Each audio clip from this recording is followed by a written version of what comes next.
ज्ञानानन्दमयं देवं निर्मलं स्फटिकाकृतिम् आधारं सर्वविद्यानां हयग्रीवमुपास्महे। वेदवेदाङ्गवेदान्तन्यायशास्त्रार्थकोविदम् अस्मदाचार्यवर्यं श्रीगोविन्दार्यं समाश्रये।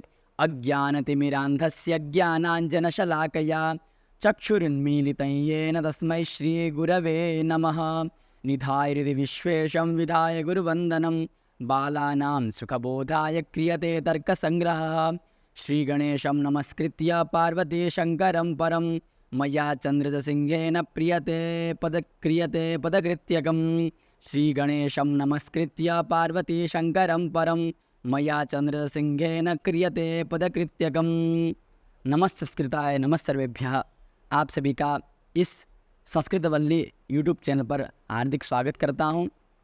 अभी हमारा यहाँ पर प्रकल्प चल रहा है पदकृत्य का। तो हमने विगत पाठ में पढ़ा कि शब्द का लक्षण क्या है एवं वहाँ पर बताया कि जो पदवृत्ति है जिसे शक्ति कहते हैं, कि क्या कहते हैं, जिसे शक्ति कहते हैं, जिसका निरूपक पद होता है, ठीक है, शक्तिमान पद होता है। तो वही उसी के बारे में हमने शक्ति के बारे में जाना। फिर कहा कि पदवृत्ति दो चीज़ होती है, क्या, एक अभिधा मतलब शक्ति और दूसरी लक्षणा। शक्ति और लक्षणा, शक्ति का नाम है अभिधा, ठीक है। तो हमने सामान्यतः शक्ति के बारे में पढ़ा। आज हमें पढ़ना है लक्षण के बारे में। तो उससे पहले मैं आपको एक सामान्य शब्दबोध की प्रक्रिया बता दूं। मैंने कल भी थोड़ा बताया था, तो आज भी थोड़ा जान लेते हैं। जैसे देवदत्तः ग्रामं गच्छति, क्या है, देवदत्तः ग्रामं गच्छति। सामान्यतः आप व्याकरण के हिसाब से देखेंगे कितने पद हैं, देवदत्तः ग्रामं गच्छति, हमें 3 ही पद दिखाई दे रहे हैं। लेकिन न्याय के हिसाब से नैयायिकों के मत में क्या कहा, शक्तम पदम क्या कहा, शक्तम पदम। तो शक्ति किस में है यह हमें देखना है। तो शक्त का तो हम क्या कहना पड़ेगा, देवदत्त अलग आएगा, सु अलग आएगा, क्योंकि प्रत्ययार्थ प्रकृत्यर्थ हमें अलग अलग गिनना है, ठीक है। फिर प्रकृति क्या है, प्रत्यय क्या है, मतलब गिनना है। तो देखो प्रकृति क्या है, देवदत्त, प्रत्यय क्या है, सु, 2 पद हो गए, ठीक है। ग्रामम कहा तो ग्राम अम है, प्रत्यय है अम, प्रकृति है ग्राम, तो ग्राम अम हुआ, क्या हुआ, ग्राम अम। तो ये भी दोनों क्या हो गए, ये भी दोनों पद हो गए, ग्राम पद अम पद, 4 हो गए। गच्छति कहा तो गम ती, दोनों, गम जो प्रकृति है, गम जो प्रकृति है वह भी पद है, एवं जो ती है वह भी पद है। तो हमें 6 मिले, क्या मिले, 6 मिले। तो 6 को हम जोड़ेंगे। कल हमने जोड़ना सीखा था थोड़ा बहुत। तो प्रथमांत पद को अंतिम में रखेंगे, ठीक है, मुख्य शब्द उसी में होता है। हाँ, तो फिर ग्राम को लेंगे, तो ग्रामनिष्ठ कर्मता निरूपक, ग्रामनिष्ठ कर्मता निरूपक। गम कहा था, गम का मतलब गमनम, उत्तरादेश संयोगानुकूल व्यापारी से कहते हैं, ठीक है। तो गमनम लेंगे, क्या लेंगे इसको हम, गमनम लेंगे, क्या लेंगे हम इसको, गमनम लेंगे, ठीक है। तो गमन, आगे क्या था, ती आया था, ती का अर्थ होता है कृतिमान, क्या अर्थ होता है, कृति, सामान्य कृति अर्थ होता है। जोड़ेंगे कृत्याश्रय, ठीक है, कृतिमान करके आगे हम देवदत्तः करके हमें जोड़ेंगे। ती में तो अन्य भी हैं, जैसे एकत्ववान भी जोड़ेंगे देवदत्त के साथ, किसमें, देवता के साथ एकत्ववान भी जोड़ेंगे, ठीक है। वर्तमान कालिका भी जोड़ेंगे। जोड़ो तो बहुत सारा जुड़ता है, लेकिन हमें अभी जितना आवश्यक है, ग्रामनिष्ठ कर्मता निरूपक गमनानुकूल कृतिमान एकत्ववान देवदत्तः, ठीक है, इतना बोध हो रहा है। तो आप थोड़ा सोचिए इसमें कि शाब्दबोध कहा, क्या कहा, शाब्दबोध, और पदज्ञानम तो कर्म कहा, अर्थात पद से जिन अर्थ की उपस्थिति हो रही है, जिन जिन का शक्ति से उपस्थित होना, ठीक है, जहाँ जहाँ शक्ति है उन्हीं का ही क्या होता है, बोध होता है शाब्द बोध में। लेकिन आपको यहाँ पर ग्रामनिष्ठ कर्मता निरूपक गमनानुकूल कृतिमान देवदत्ता में ऐसा क्या भाषित हो रहा है जो आपको लगता है कि अरे इसमें तो शक्ति नहीं है, तो फिर इसका शाब्दों में भान कैसे हो रहा है।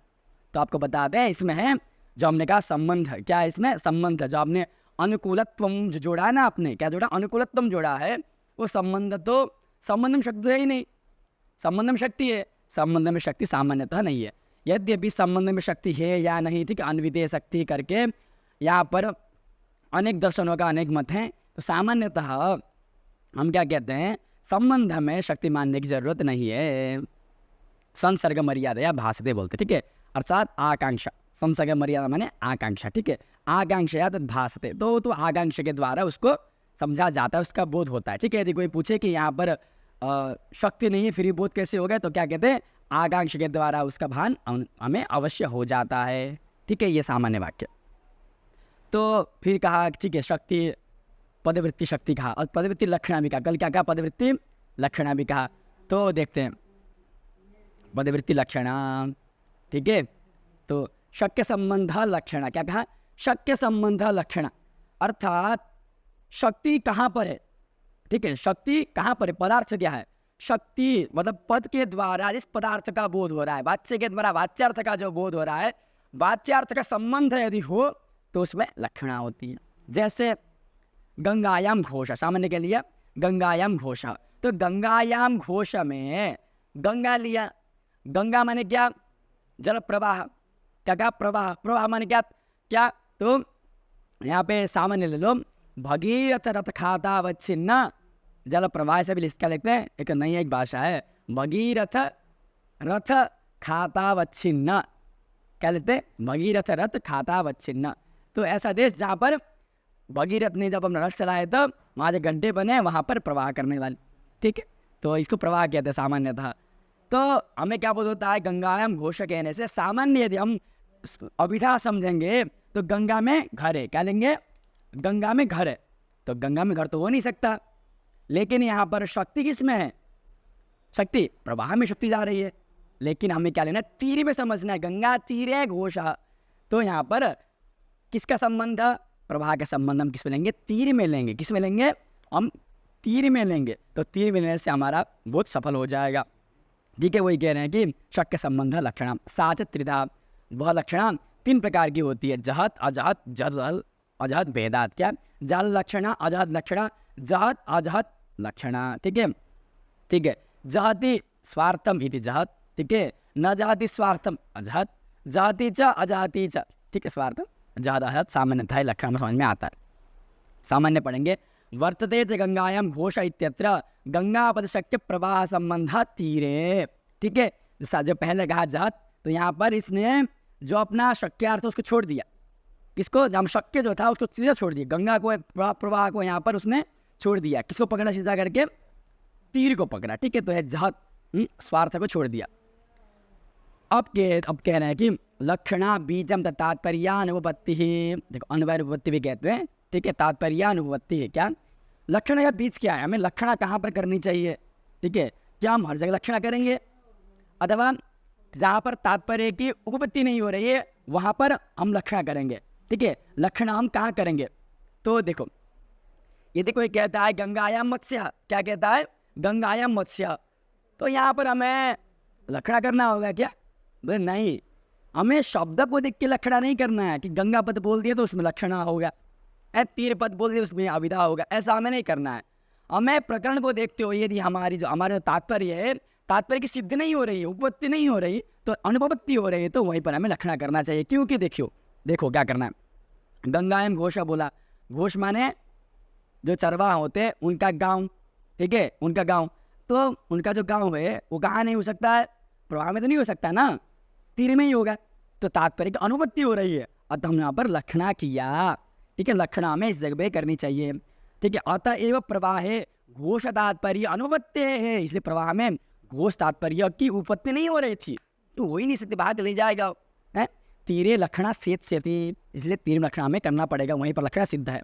अब दूसरा क्या है, अजहत, छत्रिणो यान्ति, क्या कहा, छत्रिणो यान्तिका, तो छत्रिणो यान्तिका अर्थात मैं आपको इससे थोड़ा सरल में समझा दूँ, छत्रिणो यान्तिका क्या कहा कि काकेभ्यो दधिरक्षताम, क्या कहा, काकेभ्यो दधिरक्षताम, तो कोई परिवार था, कोई परिवार जंगल में गया, कोई परिवार जंगल में गया, जंगल में जाकर श्राद्ध करने बैठा, तो किसी बच्चे को बोला कि काकेभ्य दधिरक्षताम, मैंने यहाँ पर दही रखा है, उसको कौवे से बचाओ, ठीक है, वहाँ उपयुक्त होगा, तो काकेभ्य दधिरक्षताम इतना तो बोला, क्या बोला, लेकिन वो तो बैठा है रक्षा करने, क्या समझेगा, क्या वो कौवा है कौवे को नहीं हटाएगा, काके का ठीक है, यदि बिड़ाल आएगा तो बिड़ाल को नहीं हटाएगा, वो बिड़ाल को भी हटाएगा, श्रीकार को भी हटाएगा, मूषक को भी हटाएगा। पर लेकिन यहाँ पर शंका तो होती है ना, उसने कहा था काकेभ्य रक्षताम, लेकिन बिड़ालेभ्य तो नहीं कहा था, मूषकेभ्य तो नहीं कहा था। लेकिन उसने क्या समझा, उसने जो यहाँ पर प्रयोग किया काकेभ्य, तो का का पद, का का शब्द, का का जो पद है उसकी शक्ति कहाँ पर है, काक में। लेकिन सामान्यतः अभिधा शक्ति वहाँ पर है सामान्यतः। लेकिन हमें क्या समझना है यहाँ पर, अजहत क्या देना है, अजहत, यानी कि वो शक्यार्थ को छोड़ नहीं रही, यानी कौवा को नहीं छोड़ेगी एवं उसका सख्य संबंध में जाएगा। अर्थात दध्युपघात के लक्षणा कहाँ जाएगा, दध्युपघात के लक्षण कहाँ जाएगा, दध्युपघात के लक्षण, अर्थात दधि का जो उपघात है, दधि को जो बिगाड़ते हैं उनसे बचाना है, यानी कि दधि चाहिए होगा ना, इसीलिए उनसे बताना है। तो वहाँ पर कौवा आएगा तो भी इसको हटाएगा, ठीक है, बिड़ाल आएगा तो भी इसको हटाएगा। उसी प्रकार के छत्रुण ज्ञान थी, यानी कि बारिश हो रही थी, कौन जा रहा है, तो कुछ लोग छाता लिए थे, कुछ छाता नहीं लिए थे, तो सामान्यतः बोल दिया क्या लिए, छत्रुण ज्ञान, एक सार्थवाही, ठीक है, एक सार्थवाही में लक्षण कर दिया वहाँ पर सामान्यतः, ठीक है, तो छत्रुण ज्ञान थी, इंदु दिया। सोयम अश्व इत्यादि तृतीया कहा, सो स अयम अश्व सामान्य, ठीक है, तत्ते दंतावगाहिनी बुद्धि। अभी देखो यहाँ पर स अयम अश्व इतना कहने पर अब ये सामान्य में क्या समझ आता है, इसका हम सरल उदाहरण देखते हैं, ठीक है। यहाँ पर जो उदाहरण दिया थोड़ा सा कठिन जैसा दिया है, पहले सामान्य में समझते हैं इसको। देखो तत्वमसि क्या है, तत्वम असि, ठीक है, एक तत्व जो कहा वो सर्वज्ञत्व विशिष्ट चैतन्य है, जो त्वम कह रहे हैं वो अल्पज्ञत्व विशिष्ट चैतन्य है, ठीक है। तो सर्वज्ञत्व विशिष्ट चैतन्य एवं अल्पज्ञत्व विशिष्ट चैतन्य। अब तुम असी बोल दिया, दोनों अवैध बुद्धि करा रहे हैं, संभव तो नहीं है ना, कैसे हो सकता है। तो ये कह रहे हैं कि देखो हम यहाँ पे ऐसी करेंगे, जहत अजहत क्या है, वहाँ पे जो सर्वज्ञत्व है और इधर अल्पज्ञत्व है, दोनों को हटाकर दोनों अखंड चैतन्य, क्या रहे हैं हम अखंड चैतन्य ले रहे हैं, वो तो मिलेगा ही मिलेगा, वो तो मिलेगा ही मिलेगा। इसलिए अखंड चैतन्य लेकर के आप हम सिद्ध कर सकते हैं। यह है वेदांतियों का मत। किसका मत है, वेदांतियों का मत। और नहीं आयु का ऐसा मत तो है ही नहीं। यहाँ पर जितने का बोध हो रहा है, यहाँ पर उतने का बोध तो स्वतः ही होगा। किसका होगा, स्वतः ही यहाँ पर होगा। तो ये हमने यहाँ समझ लिया है। इस प्रकार से कुछ चीज़ को छोड़ देना और कुछ चीज़ को समझना। उसी प्रकार अब स अयम अश्व क्या लेते हैं, स अयम अश्व लेते हैं। तो सह में तत्, ठीक है, भूतकालिक, अयम में वर्तमान कालिक, अश्व कहा। तो अभी समय में भूतकालीन और वर्तमान कालीन दोनों का बोध कैसे हो सकता है, थोड़ा शंका तो होगी ना। इसलिए क्या करते हैं, भूतकालीन और वर्तमान कालीन जो हम लिया उसको दोनों को हटा करके अश्व समझते, क्या समझते हैं, अश्व, ठीक है। ये जहत अजहत लक्षण, ठीक है, कोई दिक्कत नहीं है। ये उनके पद में, यदि इसको हमारे में घटाया जाए, हम तो ये नहीं मानते ज़्यादा, तो कैसे इसका निवारण करेंगे। सामान्य है कि मैं उपलक्षण करते, क्या करते हैं, उपलक्षण। उपलक्षण कैसे करते, देखो जहाँ सामान्यतः उपलक्षण का जो हम भावार्थ समझते हैं, सुबह राम और कृष्णा नहाने के लिए जा रहे थे, राम और कृष्णा नहाने के लिए जा रहे थे। तो राम ने एक घर के ऊपर कौवे को बैठे हुए देखा, नहा कर क्या है। फिर आने के बाद राम ने पूछा, ठीक है, वो जो अन्य किसी का, ठीक है, देवता घर कौन सा है। तो कृष्ण ने क्या उत्तर दिया, जिसमें कौवा बैठा था, जिसमें कौवा बैठा था। कौवा वाला क्या बोल, सामने क्या बोलते, कौवा वाला घर। लेकिन अभी तो कौवा तो नहीं है ना, कौवा तो उड़ गया है। लेकिन हमें अविद्यमान होने पर भी इसका बोध हो, उसे उपलक्षण कहते हैं, ठीक है, सामान्यतः। तो हमें बोध तो हो रहा है नहीं, उसे उपलक्षण कहते हैं। तो यहाँ पर भी सामान्यतः वर्तमान कालीन का ही बोध होता है, भूतकालीन का तो उपलक्षण समय सदा बोध हो जाता है, ऐसा नहीं का कहना है, ठीक है। स्वयं अश्व इत्यादि तृतीया, तृतीया अर्थात जहत अजहत लक्षणा, ठीक है, ये यहाँ पे हमें समझ में आ गया। और यहाँ पर अभी हम देखें तो साहित्यकार जो हैं वह तीसरा ही मानते हैं, व्यंजना वृत्ति। क्या मानते हैं, हमने अभी दो ही वृत्ति माना, एक अभिधा, दूसरा व्यंजना। तो अभिधा व्यंजना के बीच से दो मान, अभिधा और लक्षणा दो माना हमने। लेकिन जो साहित्यकार है वो किसको मानते हैं, व्यंजना, व्यंग्यार्थ। हम कहते हैं तुम बड़े विद्वान हो, अर्थ क्या समझ में आता है हमको, वो क्या समझ लेता है, या हमें चिढ़ा रहा है। हम कह तुम बड़े विद्वान हो, तो मतलब व्यंग्यार्थ समझने को व्यंजन, सामान्यतः व्यंग्यार्थ अर्थात जो बोले उसका कुछ अलग, ठीक है, वो समझना। लेकिन नहीं आए कहते उसकी ज़रूरत ही नहीं है, उसकी ज़रूरत नहीं है। कहीं पे वो अनुमान सिद्ध कर देते हैं, कहीं पे वो सत्ता सिद्ध कर देते हैं, इसलिए कोई दिक्कत नहीं, ठीक है। कहीं पे लक्षणा से कहीं पे अनुमान से सिद्ध हो जाता है, तो उसको अलग मानने की जरूरत नहीं है। इसमें बहुत सारा विषय आता है कि गच्छ गच्छ चेत कांत, गच्छ गच्छ से कुछ श्लोक है, अभी भूल गया, याद नहीं आ रहा।